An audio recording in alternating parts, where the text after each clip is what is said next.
There's something killing African American babies at an alarming rate, and it's outpacing all other causes of death combined in the black community. Sources say it's the reason African Americans have been displaced by the Hispanic community, which is now the largest minority in our nation. Join us as we investigate what's behind this threat and what's being done to stop it. I met with Dr. Alveda King, the daughter of the late A.D. King, one of the key civil rights strategists and the brother to Dr. Martin Luther King Jr. I learned about her role in carrying on the King legacy, a path filled with trials and tragedies. Your house was bombed. Yeah. The devastation was appalling by the pictures. Yeah. And then your father's church was bombed, and then they got your dad. My father was killed in 1969. Reverend Alfred Daniel Williams King, the third child of Reverend A.D. of Dr. Martin Luther King Sr. and Alveda King. And he worked with his brother.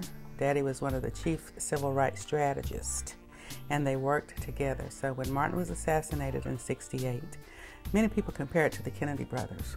And well, you could not kill Martin without killing A.D. So Dad was found in our swimming pool. He was a championship swimmer at Morehouse College, but he was found in our swimming pool dead with no water in his lungs in 1969. And the killing didn't end there, right? Well, tragically, and what many people do not understand, a few years later at Ebenezer Baptist Church, a man named Marcus Wayne Chenault came in and asked an usher, "Where is Mrs. King?" He was looking for Coretta Scott King. The usher, because Mama King, Daddy King's wife, was the first lady of the church, he assumed that that's who the gentleman was looking for. He said, "There she is playing the organ." And so the gunman took a front seat with a case that nobody knew was a gun case. And he opened it up and opened fire, and he shot my grandmother while she was playing the organ. So you lost your grandmother, Yeah. your uncle, and your and my father. dad in these tragedies of the civil rights movement. As the founder of King for America, Dr. Alveda King is working toward eliminating social and economic injustices. She says one of the primary issues facing America today is abortion. When you talk about discrimination against the black community regarding abortion, or reproductive racism as it's called, Right. you come from a point of view that is intimately involved with a lifetime of discrimination, so you know what you're talking about. That is true. And I say very often, abortion is not a civil right. And I say very often, a woman has a right to choose what she does with her body. But when I held my first baby, I knew he wasn't my body. I'm a female, he's a male. And you could tell I was his mother, but he had his own life. And he had had it for 9 months prior to me holding him in my arms. And so I say to women all the time, yes, you have a right to choose what you do with your body. The baby is not your body. The baby's like a slave in the womb of his or her mother. So we take away their rights to live.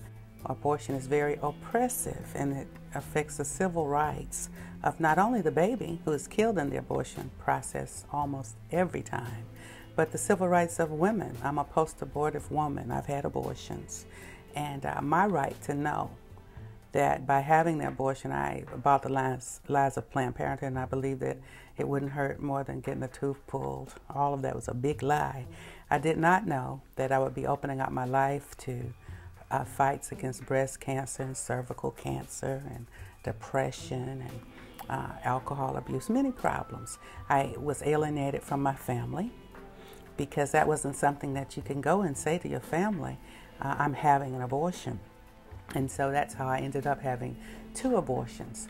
Finally, I was about to have a 3rd abortion, and I did go to my family. I went to Dr. Martin Luther King Sr., my granddaddy, and I said, I'm going to have an abortion. It won't hurt worse than pulling a tooth. And he says, oh no, we don't kill babies. He said, that's my grandbaby. You're not going to kill that baby. And that baby today is 30 years old. Pro-life is a King family position. Martin Luther King Jr. said, the Negro cannot win if he's willing to sacrifice the futures of his children for immediate personal comfort and safety.